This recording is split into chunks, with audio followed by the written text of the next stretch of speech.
ये यूपीए की सरकार में जो शुरू हुआ, यहां तक कि महोदय एनडीए की भी हुकूमत जब दिल्ली में थी, श्री वाजपेयी जी, अटल बिहारी वाजपेयी जी की हुकूमत जब तक थी, तब तक इस योजना का जो स्वरूप था ये उससे बदलकर समझिए केंद्र सरकार अपने दायित्वों से सीधे मुकरते जा रही है। जो योजनाएं पहले 90-10 के अनुपात में थी, यानी 90 रुपया केंद्र सरकार देती थी, 10 रुपया राज्य सरकार को लगाना पड़ता था, वो 90-10 से 75-25 हुआ। मतलब 90 से वो 75 कर लिए अपना, फिर 75-25 से 60-40 हुआ और अब 50-50 कर दिया। अब मतलब समझ लीजिए, जो 50 रुपया वो देंगे, 50 रुपया राज्य सरकार अपने संसाधन से लगाएगी, तब वो योजना चलेगी, लेकिन नाम होगा कि ये केंद्र की योजना है।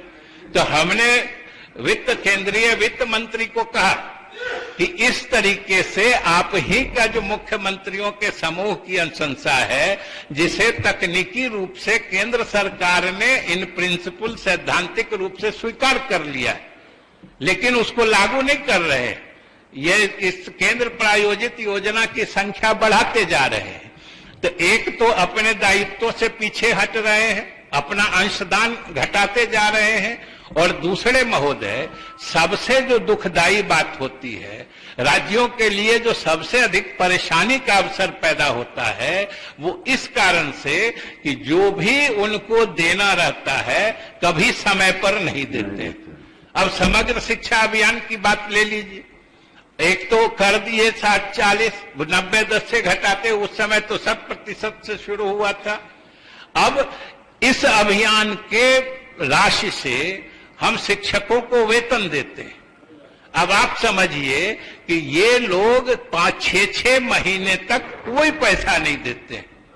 पिछले साल 21-22 का अगर आंकड़ा लीजिए तो 15,500 करोड़ में 13,500 करोड़ जो कुल राशि खर्च हुई थी, उसमें से 8,500 उनको देना था, 4,500 हम लोग को लगाना था, लेकिन वो खुद दिए 3,500 करोड़, हम लोग को 8,500-9,000 करोड़ लगाना पड़ा, और तब जाके हम अपने शिक्षकों को वेतन दे पाए। तो इस तरीके से हमने कहा कि आप अपनी जिम्मेदारियों से मुकर के राज्यों को जो वित्तीय दबाव में आप पहुंचाते जा रहे हैं, अब हमको अपना पैसा, अपने संसाधन का भी पैसा उनकी योजना जो चलती है उस हेड में डालना पड़ता है, उनका पैसा निकालने के लिए। और अपने पैसा निकालने पर जो सुनिएगा महोदय शर्त, तो एक से एक नए शर्त लगाते जा रहे हैं, जिससे कि जितना मुश्किल से राज्य केंद्र के द्वारा दिया हुआ पैसा ले सके।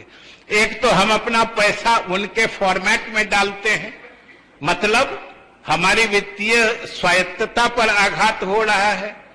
दूसरे, हमको जो फ्लेक्सिबिलिटी थी, मतलब हमको जो अपने पैसा, अपना संसाधन को अपने प्रायोरिटी के हिसाब से खर्च करने की जो स्थिति थी वो भी खत्म हो गई।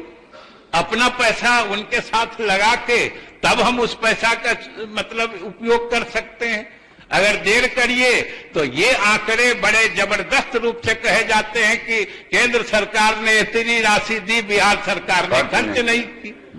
ये समझिए, खास तौर से जानबूझ के बिहार के वित्तीय व्यवस्था को ध्वस्त करके सरकार को जलालत की स्थिति पहुंचाने की ये